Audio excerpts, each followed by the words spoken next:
Hey everyone, you've probably noticed the hand lettering trend going around these days. I just loved it so much that I had to get on it.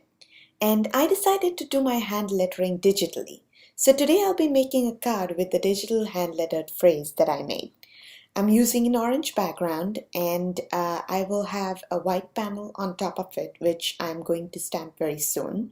And I have this really cute twine that I picked up at Michael's the other day. So I'm going to be using that in my card as well. And this is the phrase that I am going to use on my card. This is the hand lettered phrase that I made. Life begins after coffee. So true for me. And I'm going to use the latest Case This sketch for my card.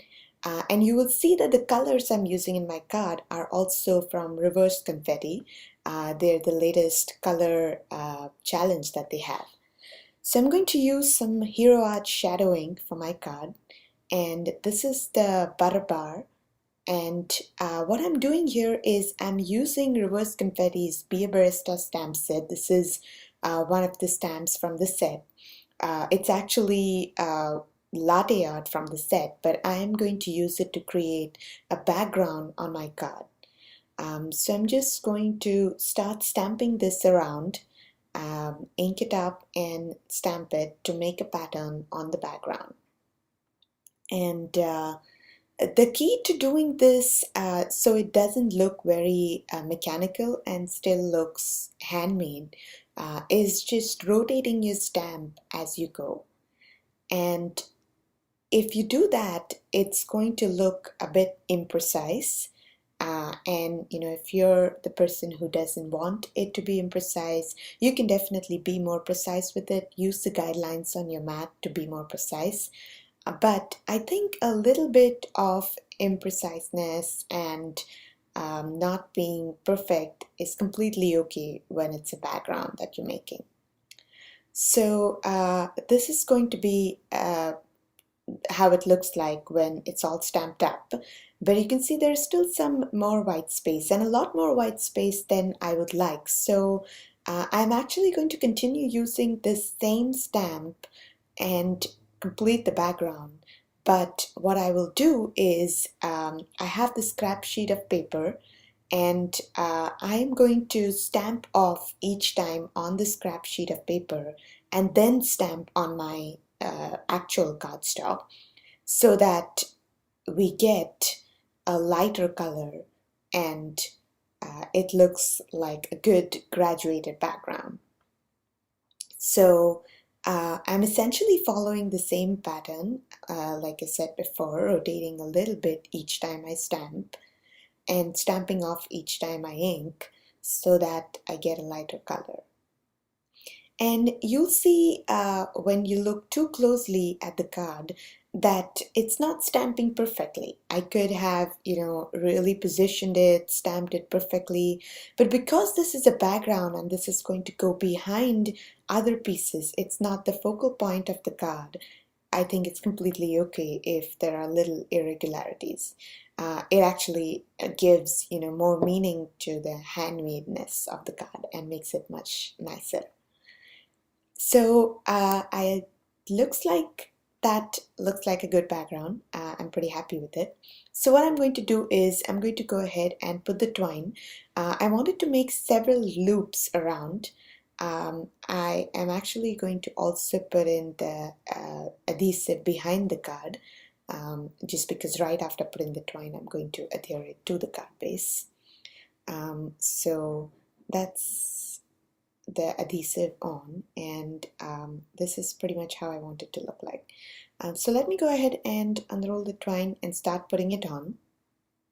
I'm just going to measure out a bunch, and like I said, I want to make several loops of it so that it becomes like one broad column on the card, and that is what I want to try and achieve with this. I just wanted to shift it to the other side because I've just felt that would look nicer than covering up the top left one. It's just a little quirkiness, but that's how I will secure the end, and so it doesn't come undone, and I want to go a few times over it. And that looks like about the width of the column of twine that I want to achieve. So I'm going to finish this off, cut it up, and put everything together.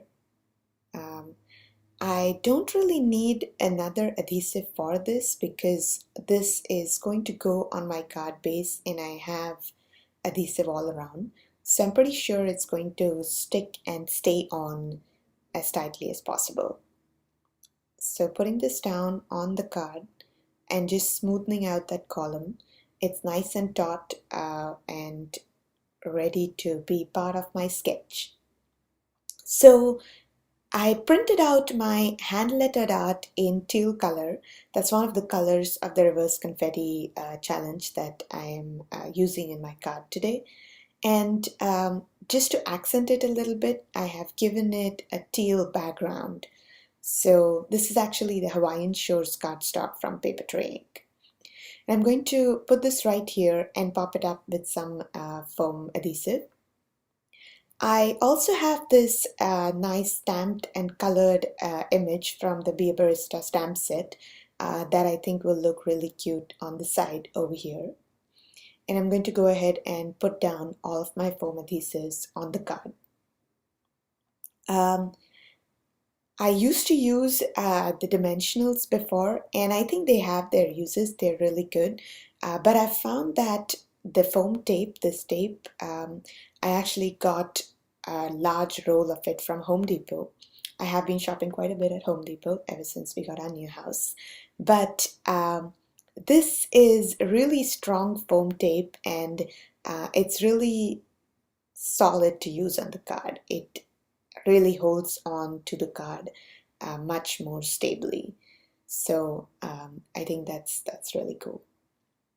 And for the cup, I decided that I would like it to go over the card. So what I'm going to do is I'm actually going to double up on the foam tape so that one layer up will bring it to the height of the hand lettering art, and then one more layer will actually raise it bow. So it gives the card a nice triple dimension to it.